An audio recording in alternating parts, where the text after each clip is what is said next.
Hey guys, what's up? It's me, Thomas. Tonight we're back here with the kill count, and tonight we got the recount of Friday the 13th, the last chapter. I know it's called the final chapter, but easier to say for me. Same thing. So anyway, yeah, this was supposed to be the end of, Jason Voorhees. Guess they wanted to take a new direction afterwards, but, well, I think we'll get to that part of the franchise later. So without any further ado, be sure to like, subscribe for more. Hope you enjoy. Let's check out the final chapter.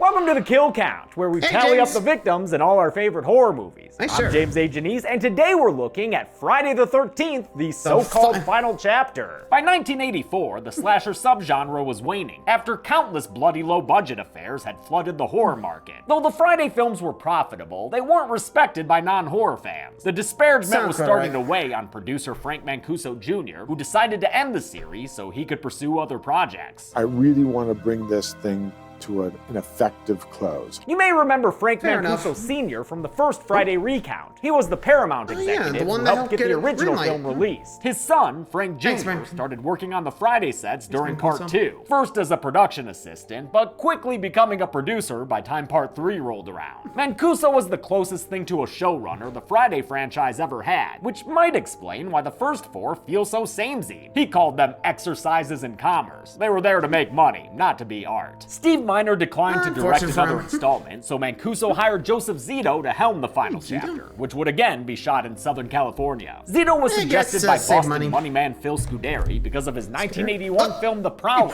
which I covered in the first Kill Count filmed at my new house. Zito studied the first 3 Fridays to make sure he'd give the fans what they wanted, and tried his best to do new things within the restrictions of the Friday formula, which was mandated by the producers and investors. From my research, Zito seems like he was an intentional, intelligent director who truly wanted to make the best Friday film he could. However, he was also a demanding perfectionist, and his quote-unquote tough love eventually led to conflict with some of his cast, even though they were just as serious about making the film. We all just wanted to make it as good as we could make it. Zito hired Barney Cohen to quickly write a script, and together they tried to make their teenage victims more empathetic and real. These kids are certainly more believable as a group of friends than in Part 3, where the stoners stick out like a head waiting to be decapitated. But in the end, they're still just young, attractive teens who visit Crystal Lake wanting to have sex. And boy, do they want to have sex. You think Chris Higgins' friends were bad? Sex. You guys are getting boring. Nah, these teens do nothing but talk about fucking. This is the horniest Friday the 13th by far. Take away that camp counselor job, and there's nothing for them to do but be horny. It's a little exhausting. Shaking things up is the presence of the Jarvis family. Mama Tracy, older sister Trish, and younger brother Tommy, played by a 12-year-old Corey Feldman at the beginning of his career. Feldman would be one of the biggest child stars of the 80s before his career was upended by a troubled personal life, which saw him as both a victim and an abuser. That's all I can say about that here. The character Tommy Jarvis is one of Friday's greatest assets. He'll have his own trilogy, kick some serious ass, and wear a bomber jacket like a motherfucker. He's a great foil for Jason Voorhees, and his story begins here, as an adolescent who happens to wind up getting too close to horny teens. Sucks for him, man. Jason's like a magnet to horny teens, and that little bastard is sitting on an iron mine. YouTube tends to get antsy about so much TNA, so let me cover my A with a sponsor for today's episode. RECOUNT earbuds are an excellent way to deliver amazing sound into your ear holes at half the price of other premium audio brands. Chelsea and I literally use them every day, whether it's to listen to podcasts while cleaning the house, to listen to music while working out, or to listen to relaxing soundscapes while zoning out and petting our little Lucy cat. Damn fine way to relax right there. Especially since Raycons come with various gel tips for your comfort, and don't stick out of your ears like some other brands. Raycons have a 32-hour battery life, meaning I can use them for all the long phone calls I have to do while handling business! They've also got a 45-day happiness guarantee, so you've really got nothing to lose. Try them for 15% off today by going to buyraycon.com/deadmeat. That's buyraycon.com/deadmeat for 15% off your order today. When I originally ranked the Friday franchise, I put the final chapter as my number 1, saying it was the best version of the first 4 films. I've changed me my guess. opinion, and this movie would probably be more in the middle now. As much as I enjoy Crispin Glover's dance moves, most of the characters aren't all that memorable. The kills, on the other hand? Well, to end Jason once and for all, Zito brought in the man who did effects for him on The Prowler, Tom Savini, who personally designed Little Swamp Boy Jason. I created the monster, and I get to kill him. Let's see what Gore Daddy brought home for this false finale and get to the kills. Yeah, if only he knew there were a few more to go on that front, huh? Poor Savini. But hey, kind of cool they actually brought him back. You know, I think there's 3 now. You know, there's the first one, about the second one. I think the third one he was there, but I don't know. I'll have to double check. And he gets to come back for Friday the 13th, the final chapter. Good to see Savini again, though. Well, time to see him use the stuff he learned in Dawn of the Dead, so let's get back to it. Here we go. Time to start the Tommy Jarvis trilogy. You know the one. The movie begins with a previously on delivered to us by Paul Holt. Paul Holt! I mean, this movie did come out nearly 2 whole years after part 3. Better remind people of all the stuff they've seen before. I love when it shows Vicky's death as though Paul Holt is talking about it, even though she's sitting right next to it. Yeah, thankfully, it's less than 3 minutes until we get our title card. Wait, title card, still behind you. Oh God, it's the final chapter with a pyro and surely some inventive opening credits. Never mind, back to basics. At least for this one, Harry Manfredini wrote new music. Part 3 mostly recycled its score from the first 2 films, but here Manfredini's adding a lot, like with these horns. Sounding like a Bond song and shit. Yeah, it kinda come out does. of the opening credits into We a actually have a fucking parody budget. in part Check 6, out that whirly suppose. bird and this opening shot, which was the last thing filmed for the movie. It was done by having a Steadicam operator standing on a crane, which was then lowered to the ground so he could step off and continue the shot. The shot ends in the barn where the J-Man lies, right where Chris Higgins left him. The cops on the scene confirm my kill counting for part 3. This time he got 7 kids and 3 bikers. Yep, that's exactly what I got. So that's 10. This time they got him. Oh, except for that. Might want to hold off there. Jason's supposedly hold the dead phone. body We're is not done taken to yet. the hospital where, what, is that meant to be Chris Higgins with her parents there? Okay. In the morgue, Mortician Axel does that whole eat around dead bodies thing that horror movie That a bagel? coroners always seem to do. Axel's a nasty motherfucker too, talking about a dead girl he says is cute. Real cute girl. Was. Come on, dude. Well, she still is. All you gotta do is go over there, take off your pants. Nice talk. Real nice talk. As much as Axel's into dead chicks and weird aerobics porn, his preferred outlet for horniness is Nurse Morgan. Nurse R. Morgan, I believe in a reference to Robbie Morgan, who played Annie, one of the first victims of the series. But keep it in your pants for a mo there, Axel. Morgan wants to give us this movie's daily Jason news update. Hey, you know, I Jason. make fun of the recaps and everything, but I appreciate that this franchise, right from the beginning, is committed to its own history, even if it gets details wrong sometimes. Axel and Morgan are just my about to notes, get busy cuz. playing doctor when Jason's hand joins the fun and provokes a passionate sermon. Jesus Christmas! Holy Jesus goddamn! Holy Jesus jumping Christmas shit! Amen. Axel puts Jason in an icebox without seeing the breath coming from the so-called corpse. As soon as he's back to his spandex spanking, Jason comes from behind and murders him with a bone saw. And he twists the head around. Savini's back, bitches! For this kill, they used a medical saw with a semicircle cutout pressed against actor Bruce Mahler's neck. Mahler would have to struggle, but not so much as to give it away, while blood was pumped in from behind the saw. Though a dummy was made for the kill, I don't think the final cut uses it, since that last shot simply has Mahler turned around with a false body facing forward. Jason wastes no time killing Nurse Morgan next, grabbing her by the neck and pinning her up against the wall, and slitting open her torso with a scalpel. Jesus. Goddamn. Originally, Man, Jason going brutal here. Also, they know him. Like, you think anytime they have his body, they would have been like, okay, time to shoot. Just, you know, get the head, just, I don't know, just shoot it off, just to make sure.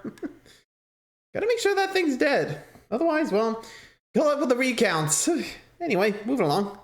This kill would have had blood dripping down the nurse's leg, but the tube came loose and made it look like she was peeing blood instead. That sounds like less of a Jason problem and more of a kidney stone thing. For the final chapter, Jason was played by Ted motherfucking White. Ted White is very possibly my favorite Jason Voorhees. Dude was 57 when he played the J-Man, having already done stunts for decades, doubling for actors like John Wayne, Clark Gable, and Rock Hudson. This Texas-bred badass stayed in character and kept to himself on set, but at the same time took great care to keep his inexperienced younger co-stars safe. The young people we had in the cast were some of the greatest kids that I've ever worked with, and I've worked with a lot of young kids in the business. Just unbelievable what they went through for the amount of money they were making. White's Jason moves faster than Part 3's hunched-over loafer played by Richard Brooker. He also feels more intelligent than the trapped animal Brooker sometimes seemed like. Well, I did change it. I changed it to where I moved faster, and I tried to make the kills a little swifter. White didn't care about matching the previous guys. He didn't even want the job in the first place and only took it for the money. As per his request, his name wasn't included in the credits. He came to love his part of the series, though, and still attends conventions, where he often jokes about how old he is since now he's 95. Talk to him if you get the chance to. The dude is an absolute delight. I just wanted to ask you what your favorite stunt in the final chapter was. Getting paid. Now, remember when I said you'll see a whole lot of camps and houses around Crystal Lake? Well, I guess this whole time, the Jarvis family has lived there. Fitness-oriented mother and daughter, Tracy and Trish, and their alien son brother. Haha, no, that's a he's kidding. It's Tommy Jarvis. He made this mask, which, like, I call bullshit. I don't care how smart and nerdy you are. You ain't making these things at 12. But Tommy Jarvis is named after Tom Savini, so of course he'd be a master at effects. Director Joe Zito thought a kid character would be new and interesting, and though he was worried Corey Feldman might be too small, Feldman won him over with how much he wanted the role. They couldn't contain him. His agents were trying to negotiate, but you know, Corey kept saying, "Oh, I'm gonna do this, I want to do this, I'll do whatever I have to do." So, you know, it sort of hurt their position. There's a house and like, can you imagine being an agent? Like, you know you gotta stop this kid from getting in the movie, but like your client is like, no, let me do it. Just at that point I would be like, you really want to do this? Yeah. Okay. Don't blame me if you get traumatized. Actually, how did Corey Feldman actually know about this franchise? Like, seriously, he said it was a kid actor. Like, you have to think, like, wait a minute. Are you watching horror movies when I'm out looking? You have to ask, right? Come on. Still, that's something you might want to take a thought of. Like, wait, what are you doing? Anyway, back to it. Back to the Jarvises. Next door to the Jarvises, which has just been rented by 6 friends on their way there now. The friends are Crispin Glover, his sex pest bro, and these 4. Crispin Glover as Jimmy and Lawrence Monason as Ted are given the most screen time, as well as a running bit that revolves around Jimmy's little Jimmy. Fuck? You're a dead fuck. What? A dead fuck? A lousy lay. A wilted beast, you know. Oh God, I'm horny. We know. And if you like the dead fuck joke, well, you're in great luck, folk. Dead fuck. Let me guess. Dead fuck. He thinks that's funny. He thinks that's a funny thing he's doing. He certainly does. On their way to the lake house, the kids pass the roadside grave of Mrs. Voorhees. This tombstone is the first time we learned her first name was Pamela. She was only known as Mrs. Voorhees for the first 3 films. The horny wagon also passes by a hitchhiker who has no lines but does get to eat a banana. That's free crafty. I love bananas. Me too. Before she can get herself all that potassium, though, Jason comes up and stabs her through the neck. Jason was played by Tom Savini here, so I'm holding him accountable for the murder of this banana. This kill was done in broad daylight, which meant they couldn't hide the makeup effects in the dark. A flexible metal blade was curved around actor Bonnie Hellman's neck and then pushed through a latex neck cover while blood was pumped through a tube. In post-production, they color-treated the film to better match the latex to the real skin. The kids arrive at their house after dark, interrupting this Jarvis sandwich next door. Trish, Tommy, and her good boy Gordon go next door to meet the kids as Mama Jarvis stares menacingly through the window. This kind of works as a nod to Mrs. Voorhees, or I'm sorry, a nod to Pamela. But of course Tracy's gonna be disapproving of these kids. The Hornsters are giving free peep shows to Tommy, who reacts in the most believably excited adolescent way. Like I said, this movie's horny as hell. So let's bring in more chicks to get naked and have sex. Twins Tina and Terry, played by English identical twins twins, Kamala and Carrie Moore, who at one point had been Doublemint twins, but I can't track down their commercial. They joined most of the cast getting naked for a group skinny dipping scene. Some of the male actors went bottomless out of solidarity for their topless and also bottomless female co-stars. Tommy ends up getting an eyeful of this flesh party, further jump-starting this kid's hormones and revving that puberty engine up. In real life, that's also exactly what was happening. I get to do scenes with boobies. Not much has changed. He jokes about it there, but I'm kind of sad Feldman was exposed to and surrounded by this stuff at this early age, especially since he was going through some serious family issues at the time. The 12-year-old Feldman didn't think of himself as a kid and constantly wanted to hang out with the older cast members. Kimberly Beck, who plays his sister Trish, had experience as a child actor, so she took to being a big sister to Feldman in real life too. She even took him trick-or-treating on Halloween, the first day of production, during which they saw plenty of Jason's roaming around. Trish's car breaks down so bad that not even Tommy can fix it, and that kid's a boy genius. Remember the mask? Instead, they're helped by a suspicious camper guy named Rob. His small talk is just a fucking parade of red flags. I didn't think anyone lived this deep in the woods. We do. Is there any kids, vacationers, people like that? Yeah. And that's a cute kids you're nice nearby. Trish, this is the 1980s. By now, people know about serial killers. Be more careful. That means don't bring the... Yeah, like seriously, have they not heard Stranger Danger? Pretty sure this is how you get, I'm not gonna bust it out here, but stabby. Like, come on. You're asking for death at that point.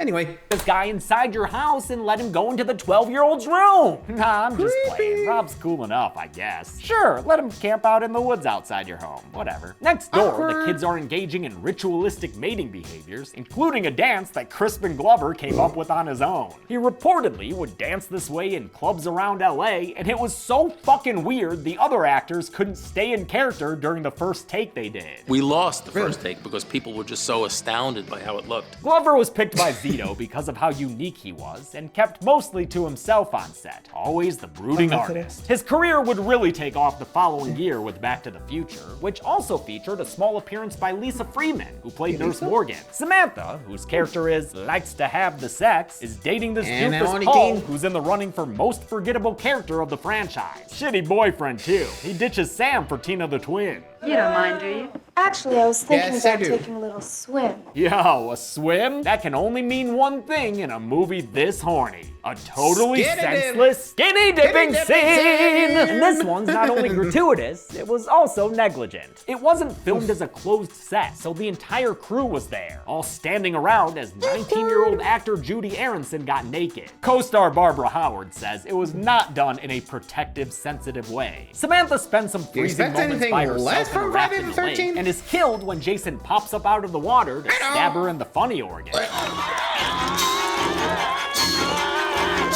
So called because of the noise you make when you're stabbed there. Shooting this kill resulted in the movie's most infamous production tale. What she had to go through, but all naked on a raft. Filmed in December 1983, halfway through the 12-week shoot that was supposed to only be 6, Judy Aronson had to submerge herself in the cold water of the Franklin Canyon Reservoir. In a wetsuit from her waist down, she had her upper body through a hole in the raft. The blade would go through a fake torso behind her, its seam covered up by her hair. This took hours to arrange, and the scene was filmed from sundown to sun up. There were points where I just felt like that long time go on anymore. They said, no, we have to finish. Despite repeated requests, Zito wouldn't allow Aronson out of the water until Ted White threatened to quit the shoot if they didn't stop and warm her up. After that, the director and the Jason actor were on tense terms, while Judy Aronson got hypothermia and was sick for days. I love that White fought for her safety, and though he once called Zito a bully who treated his actors like dirt, he's also judicious about the director's intentions. Joe, of course, was not trying to be mean. He was trying to get a film made. Whether he was going a little too far with somebody else's feelings, I would say yes. Back at the cabin. Yeah, honestly, look, I'm not a director, but dude, if someone's like that cold, I would at least set a timer, like, figure out, okay, what's the temperature? Okay, we'll do an hour each, and then you can come back in, warm up, and once you're ready to go, we'll go back in. Sound fair? I don't know, like, seriously. Like, you gotta give her a chance to warm up. Dude, I know if you like dedicated to your crowd, but if you're pushing your actors to the point that they're freezing, that's not good. I'm just saying, like, oh boy, you know you're asking for trouble. Just saying. Anyway, back to the horny teens. And Sam's boyfriend Paul finally starts to feel guilty for taking some double mint delight. He heads out to find his gal and ends up stripping down to swim, except unlike her, he doesn't get all the way naked.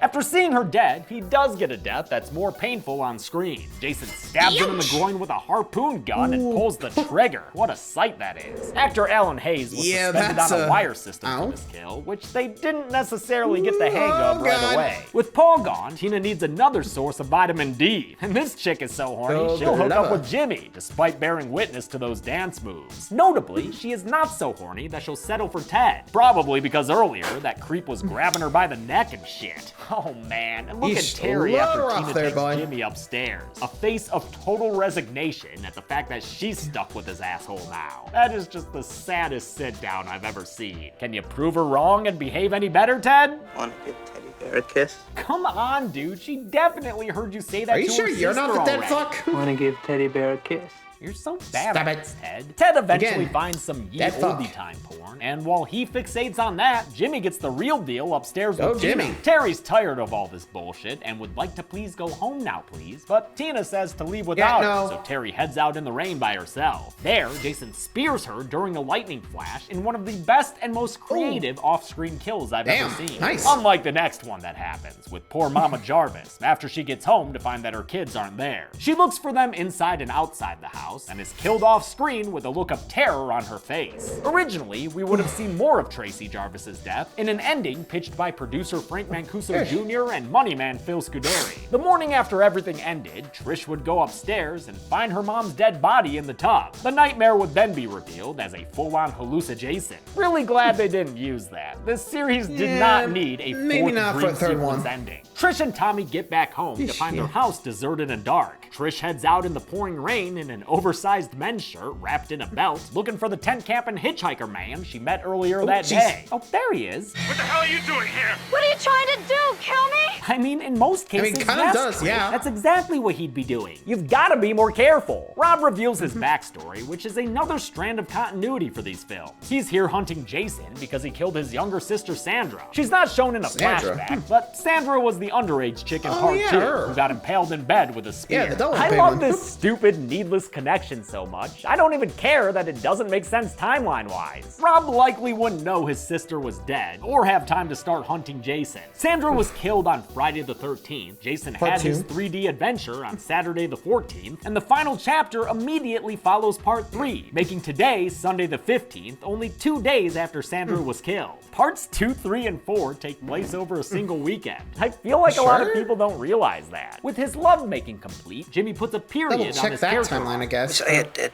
Fuck. Tina says, nah, they kiss real gross for too long. Oh, way too long. Oh, God, it's so bad. And then Jimmy excuses himself to go panty brag to Ted. He grabs a celebratory bottle of wine, but finds himself lacking the means to open it. Ted, hey, Ted, where's the corkscrew? Right in your hand. Shit, yeah! Classic Jason kill. The twitching, the face hack. Love it. For this kill, they used another weapon with a piece cut out, then filmed the strike in reverse, which gives it that eerie motion. Jimmy's libido reviver Terry is the next one to go out. Literally, in this case, since Jason grabs her from outside the window, then chucks her from the second story. She flies through the air in slow motion and onto a station wagon that gets blown the fuck out. Hell yeah, that was awesome. The only thing I don't love is how Jason was all of a sudden up there right after killing Crispin Glover in the kitchen. Yeah, that is and then definitely after teleportation. Shown in the kitchen again. I won't call this teleportation, even though I do think he gains that power later on. Don't at me, Matt Pat. But Jason's pretty spatially inconsistent in this one, and I think it sometimes takes away from the suspense. Whatever though, as long as he's willing to put Ted out of his misery next. Dude's been guffawing at blue film reels for like 6 hours now. We gotta shut that shit down. Ted's eyes look red as shit here, so I'm guessing it's when Lawrence Monason unwisely decided to go method and actually get high before filming a scene. I'm a very paranoid stone person, so it was the worst idea I could have ever done. Ted is killed in a way that's I've always usually a moment you were like, Knife okay, in his time's head, over. slitting through the projector screen as he falls. The last pair of teens that need to be killed are Sarah and Doug, who I haven't even mentioned yet. Sarah's story is that she's a virgin who's nervous about going all the way, while Doug is literally not given a single tiny moment of development. It's surprising them that they still win me over as a fan. They're the last two Probably to survive. because they're both Surprising. so gosh darn cute. The very pretty Peter Barton had been on the cover of some teen magazines before getting a starring role in a season of The Powers of Matthew Starr, which incidentally co-starred Friday 2's final girl, Amy Steele. Steele encouraged him to take the role, though he later complained about Zito not working with the actors. Sarah, also a cutie, was played by Barbara Howard, who does a great job with small moments in her performance. She also steadfastly refused to do nudity, so a body double is used in this steamy shower scene. After Sarah steps away to get ready for bed, Doug gets a new shower visitor, and this one plays rough. The murder of Doug is one of my low-key favorites of the series. We get full reveal Jason in it, and a super sick head crunch. Zito wanted to reverse the stereotype of a woman victim in the shower, probably since he already did it very explicitly in The Prowler. So here, he has the pretty guy get killed all hot and quick. Ted White had to shove Barton's head hard against a padded surface before the shot switched out to a fake head that White then crushed beneath his hand. A blood tube running down Jason's sleeve provided all the red stuff. Sarah finds Doug's dead head hanging out in the shower door, then runs around wrapped up in the world's most secure towel, or at least until Jason goes to hell. Even though he was just upstairs in the bathroom, now Jason's somehow outside the front door, and he kills Sarah with an axe that lodges deep into through the door and into her chest. Trish and Rob get back to Tommy, then tell him to stay by himself as they and Gordon go next door. Right away, things don't look good. I mean, Gordon's so unnerved, the poor good boy jumps through a frickin' window and runs away, never to return to the movie again. Here's some footage of Gordon's trainers getting him to do this stunt using his favorite toy, a stuffed rabbit. Oh, what a good dog. Look at him jump through the window like that. Trish finds bad news and tells Rob they done fucked up. This house has got a Jason problem. Oh, and here he is now. I just think he's killing you, Rob. Yeah, that's what I thought. Although, can we really be sure about that? All right, bud. I'll take your word for it. Rob's death was meant to be scary, in contrast to the other, more fun kills. I'll admit it is a little disturbing to hear him realize what's happening, but the repetition teeters into hilarity after a certain point.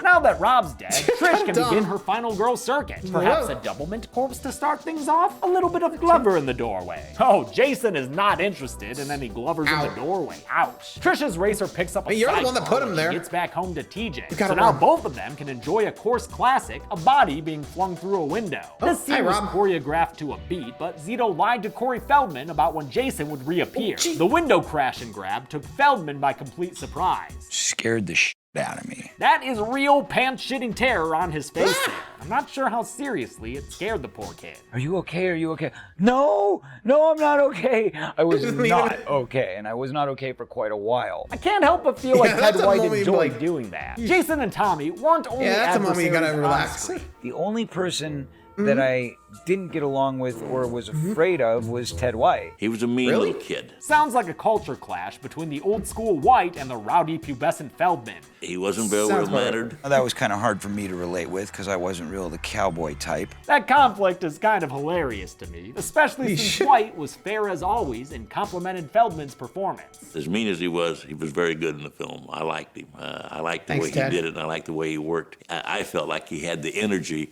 of an adult as opposed to that of a kid. Jason busts his body into the house, throws a hammer at Trish's head, and eventually hacks his way through Tommy's door to say, "Mister, clean up this room!" Trish fights back like any good final girl, putting a TV on Jason's head and later luring him out of the house so Tommy can have a chance to escape. She and Jason play cat and mouse all over La Casa de Horny Teen until she decides she's done playing this shit and good goddamn jumps out the window. Another slow motion falling stunt. I love it. I always feel bad when that board board bounces up and hits the stunt performer at the end. The back and forth between the two houses, so close together, makes for a great third act. The Jarvis house was a real house in Topanga Canyon that's been used in several other productions since then. Hormone Headquarters, on the other hand, was built by Friday's crew. An expensive line item, but one Zito pushed for and worth it for the chase setting. During his sister's race, Tommy has started to give himself a makeover after seeing what little boy Swamp Jason looked like in some news articles. Thanks for bringing those around, we got a Rob. bobcat. I wish Jason hadn't killed you.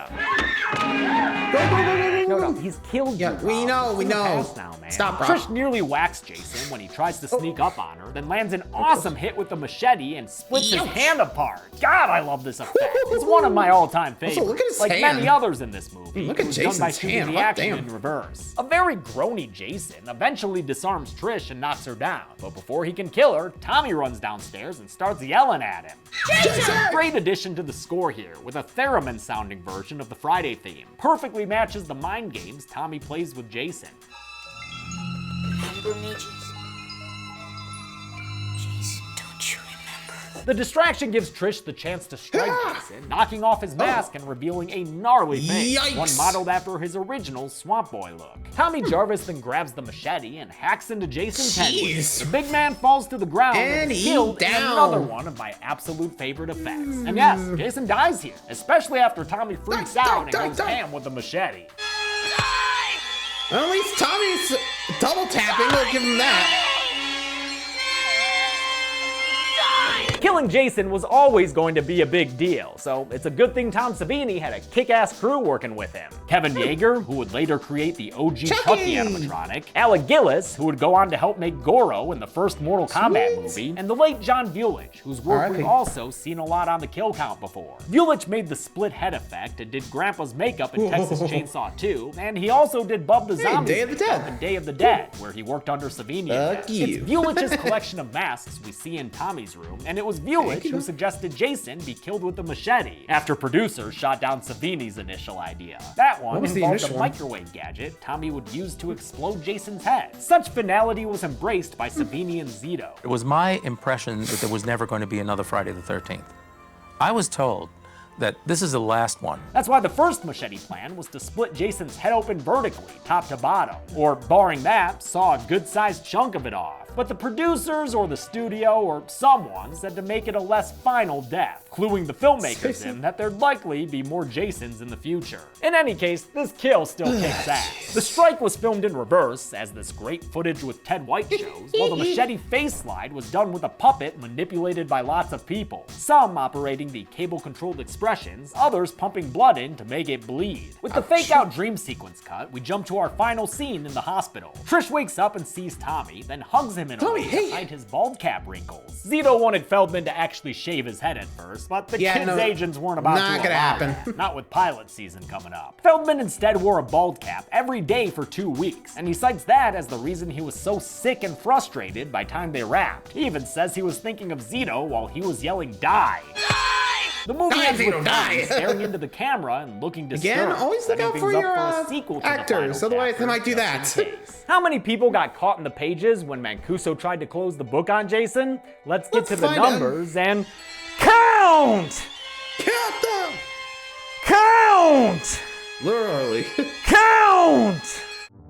You might want to work on the timing there, There were James. 14 kills in the final chapter, Jason and his 13 victims. All in all, there were 7 lady victims and 7 dudes, continuing Friday's trend of having mostly even pie charts. With a runtime of 91 minutes, that left us with a kill on average every 6.5 minutes. I'll give the golden chainsaw the coolest kill to the J-Man himself, Jason Voorhees. That character needed a spectacular death, and boy did they deliver. The old machete for lamest kill will go to Mama Jarvis, whose death was so lame it harkened back to Steve Christie's from the original. And that's it! Friday the 13th, the final chapter, was at first scheduled to be released in October 1984. But they rushed through post-production in an insanely short 6 weeks and finished in time for a very early release of Friday, April 13th. The film set a new opening weekend record for Paramount, and with that kind of success, obviously they'd make another film. That's another one I'll look coming at that next week, but until then, I'm James A. Janice.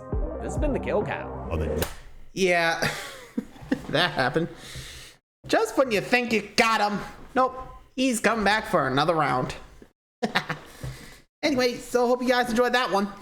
So I'll see you for part 5, but I'm gonna find another solo one to do. Till then, thanks for watching, everybody. See ya.